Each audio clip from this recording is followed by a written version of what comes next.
Ուրեմն ես հստակ ասում եմ, որ այն մարդը, որ 300,000 ադրբեջանցու վերադարձի թեմայը մտցրել Հայաստանի օրակարգ եւ նրա անձնագրի մեջ էլ գրված է, որ նա օտարերկրյա հատուկ ծառայության աշխատակիցը եւ այն մարդը, որը մեր մանկապարտեզների, զորամասերի, դպրոցների, քաղաքների վրա ավել հոսանքի փող է դրել եւ գրպանել, այդ մարդը երկար անցկացնելու է բանտում եւ այո, ես որպես քաղաքական պատասխանատու ժամանակ եմ տվել այս գործող արդարադատությանը եւ բարեփոխումներին եւ ի վերջո բացահայտել ենք արդարադատության ոլորտում եւ արմատախիլ ենք անելու մաֆիան։ Ինչ վերաբերվում է քաղբանտարկյալների մասին խոսող Թաթոյանին, Թաթոյանը մարդու իրավունքների պաշտպան եւ արդարադատության նախարարի տեղակալ է եղել, երբ որ այդ նույն գործով հաց բերողին տարել սպանել են կեղծ դատական եզրակացություններով եւ այդ առիթով քրեական գործահարուցված նա այդ Թաթոյանը լպտի հաց բերողի համար պատասխան տա նոր գաստեղ ճամարտակի քաղբանտարկյալների մասին ինքը քաղբանտարկյալների գոյությունը թաքցնող պաշտոնյա է եղել միշտ շատ պարոն Թաթոյան Ուրեմն պարոն Փաշինյան, խնդրում եմ մյուս անգամ չփորձել վիրավորել ինձ, ճամարտակելը դուք եք ճամարտակում, ես խոսում եմ դիրքորոշումներն եմ ասում, մեկ ճամարտակելը,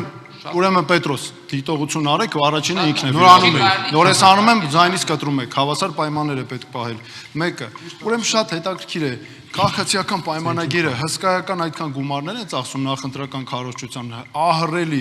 եւ այդքան ասում եմ մենք աշխատավարձով ենք ապրում այդքան գումարները շատ հետաքրքիր է որտեղից նրանց երկրորդը կեղծ ձայնագրություններով Դանիել Հովհաննիսյան որը ինձ համար նույնն է ինչ որ ԿՊ-ն հրապարակում է կեղծ ձայնագրություններ առանց թուգելու առանց ճշտելու տարածում են սա նշանակում է շատ մեկ բան որ մենք անցնում ենք խորհրդարան եւ այսքան թիրախավորումների տակ ենք ընկել եւ մյուսը ինչ վերաբերում է արդեն այդ քաղբանտարկյալներին նախ էս հաց բերողի հետ կապված որ հիմա այսպես ինքը շահարկում է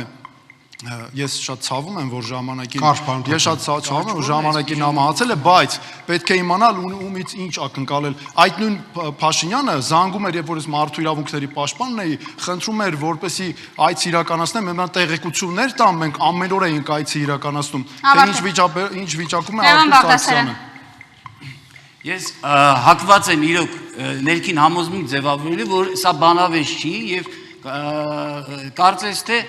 հարցազրույցա պարոն Փաշինյանի հետ մի հատ յետևեք ես քանի րոպե եմ խոսացել պարոն վարչապետ հիմա դուք էլի կսպառեք ձեր խոսալու ժամանակը 2 րոպե բանախոսը խոսած թույլ տվեք խոսամ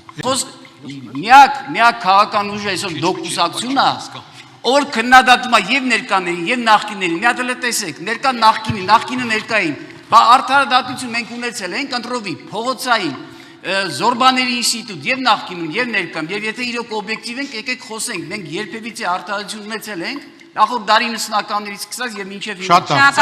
Էդմոն Մարուկյան հետո Նարեկ Կարապետյան